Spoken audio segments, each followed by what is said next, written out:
And a good spiritual morning to you once again. I'm Father Cosmas. Thanks for joining me today for a quick chat and, of course, our morning cup of coffee. And once again, Christ is risen, Christos Anastes. We continue to celebrate the resurrection for a few more days anyway. And today I thought I would have some fun, talk about something happening, of course, that everyone's talking about, right? The verdict. Everyone knows that former President Donald Trump has been found guilty on 34 felony charges. I don't want to go into the details of the case, nor do I want to really be too political about this. You know, I really am not a political kind of a person. I don't care about the politics as much. But, you know, is there anything we can learn and benefit from as Orthodox Christians about what's going on in our political landscape right now, and with this Trump verdict coming down from New York? I think what's so amazing is the need for objectivity, right? There is so much subjective perspective on this, right? And so there's no real objectivity out there. It depends on who you watch or who you read or what side you're looking at and what side you're on. You're going to get a very slanted perspective, right? The Democrats will say, of course, this guy's guilty because he's the Antichrist. He's a fascist, he's a Nazi, he's a misogynist, he's racist, he's an insurrectionist, he's all of these sorts of things. He's the devil, wearing a red hat. So we have to do whatever we can do to lock him up, do whatever we can do to stop him from being president. Let's not talk about his policies. We just want to talk about him as a person. And even if we do talk about his policies, right? He's evil. He's got to be stopped. There's one camp that has that perspective, and they're unwilling, completely unwilling to listen to anything on the other side. Then, of course, there's the other side that says that he's completely innocent of any wrongdoing and that you're persecuting him, and this is a witch hunt, and he's a political prisoner. He's the only one that can save the country. He's not corrupt in any way. And so really, if you think about both sides of it, you try to look objectively and say, are you sure, really, like 100%, your perspective is correct? You can't have any wiggle room to see anything going on that's a little bit funny on both sides, right? And have some objectivity. So the people that are wanting to persecute Trump, or at least wanting to prosecute him, let's say, people that are completely against him are Democrats, right? The blue side sort of says, again, no, there's nothing being weaponized about our justice system. This is completely on the up and up. There's no problem. You're like, well, are you sure? There's no inconsistencies in the case. You're not using this in any way for political reasons. The timing of it isn't suspicious. The sentencing being right before a convention, that's normal. You know, having rallies with movie stars right outside the courthouse, that's perfectly normal.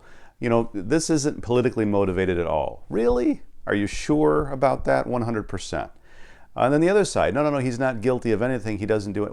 Okay, really? A politician and a billionaire that's in business for years, in an election cycle, trying to hide information that could be damaging to his career? You sure he's not guilty of anything? You sure he didn't do anything wrong? I mean, let's be honest about it a little bit.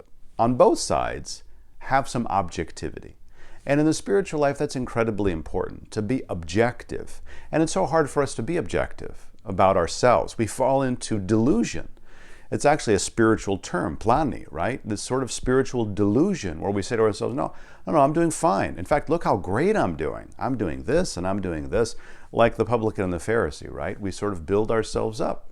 And we are deluded because we're not objective. And we're sort of not having a clear vision of really where we're at in our relationship with Christ. And so, well, how do we gain objectivity? How do we gain some perspective to make sure that we can grow in the spiritual life? Because if we're deluded, we're not going to be moving forward and getting closer to Christ. We're going to think, hey, we're doing great. We're doing everything we need to be. In fact, we're going above and beyond, right? In fact, I went to church last month. I mean, what else do you want? Well, you know, objectivity comes from having a third party, another person out there looking from the outside and saying, no, you know what? Yeah, I know you're thinking this, but this might be something to consider. And that's what a spiritual father is for. That's what our father confessor is for. And we go to and we talk about where we're at in our spiritual life. This is how we're praying. This is how we're fasting. This is how we're going to church. This is what we're doing. And have someone there say, I know you think this, but you might want to reconsider a couple of these things. There might be a couple of areas where you might need to gain some perspective and take a step back and really rethink what you're doing. That objectivity in the spiritual life is completely essential. Without it, we have very little chance of progressing spiritually because we fall into delusion. We get into our camp. We think we're on the red side or we're on the blue side, and we refuse to listen to anybody else on the other side. The other side, they're all fascists, they're all crazies, and we don't want to talk about whatever else is going on. We are entrenched in our own position. You have to step out of yourself a little bit and be open to saying, well, wait a minute, I really want to know what the objective truth might be.